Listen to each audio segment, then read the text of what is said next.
trompette, non pas pour quelque chose d'autre, si ce n'est pour la gloire de Dieu. Amen. Parce qu'il dit dans sa parole, il déclare ceci dans Nombre au chapitre 10, verset 9, et il est écrit: lorsque dans votre pays,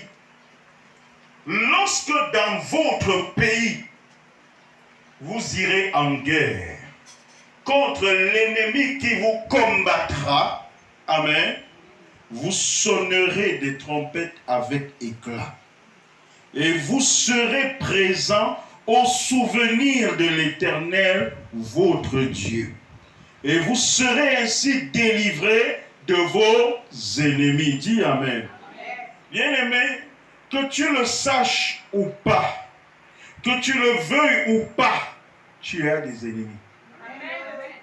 Dis amen. Et sur cette parole que je viens de lire, alléluia, elle nous permet aussi de comprendre que lorsque dans votre pays où vous irez en guerre contre l'ennemi qui vous combattra, quand nous lisons cette parole, on comprend quelque chose. Il y a deux choses qu'il faut noter de cette parole, de ce verset qu'on vient de lire. C'est primo, alléluia, que vous n'êtes pas encore dans votre pays. Dites amen. Vous n'êtes pas encore dans le pays que vous rêvez. Oh, quelqu'un ne me comprend pas. Alléluia. Lorsque dans votre pays, vous irez en guerre contre l'ennemi, bien-aimé, vous n'êtes pas encore dans le pays, alléluia, que vous rêviez. Dites amen. Et deuxièmement, ça nous fait comprendre, bien-aimé, que vous y serez et que lorsque vous allez y être, il s'élèvera certainement contre vous des guerres. Il va s'élever contre vous des guerres. Parce que l'ennemi est intéressé à ce que tu es, mais que tu ne trouves jamais ton pays. Amen. Que tu ne trouves jamais le pays qui t'est destiné. Si tu es, non, tu n'as pas de problème. Mais lorsque tu vas localiser le pays que tu as rêvé, je ne parle pas de notre pays, le Cameroun. Est-ce que vous comprenez? On est dans la parole de Dieu. Quand tu vas localiser le pays que tu as rêvé, alléluia, certainement que là-bas, tu vas rencontrer la guerre. Tu vas rencontrer la guerre.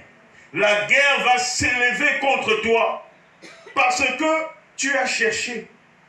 Pendant que tu cherchais, la guerre n'était même pas vraie. Ils étaient là, ils te guettaient seulement. Mais tu as cherché jusqu'à retrouver ton pays. Et parce que tu as retrouvé ton pays, le pays que tu as tant rêvé, sois certain de quelque chose. Il y a des guerres qui vont s'élever contre toi. Dis amen. Ça veut dire, bien-aimé, aussi, ça veut aussi dire qu'à chaque chose dont tu as rêvé d'obtenir dans la vie, lorsque tu vas y accéder, amen, parce que tu vas y accéder certainement, dis amen, il va s'élever contre toi des guerres que tu devras combattre. Est-ce que je te parle? Alléluia. Il va s'élever contre toi des guerres que tu devras combattre. Chacun de nous, pour autant que nous sommes, on a des rêves. Dites amen. Mais quand nous sommes sur le chemin de la recherche de l'accomplissement de notre rêve, il y a parfois des semblants de guerre, des semblants d'opposition qui peuvent être devant nous. Mais quand on s'est battu, on a cherché jusqu'à entrer dans le pays qu'on a rêvé. Est-ce que je parle à quelqu'un ici? Quand tu arrives dans le pays là, tu dis, mais pourquoi est-ce que j'arrive ici? J'ai autant, non, c'est là-bas même que la guerre doit commencer. C'est là que la guerre doit commencer. Pourquoi toi tu arrives ici? Donc toi aussi tu pouvais y arriver? Bien-aimé, ne te pose pas la question. La raison de cette guerre, c'est parce que tu es dans ton pays. Tu es dans le pays que tu as rêvé et dans ce pays-là, il se trouve ton héritage. Dans ce pays,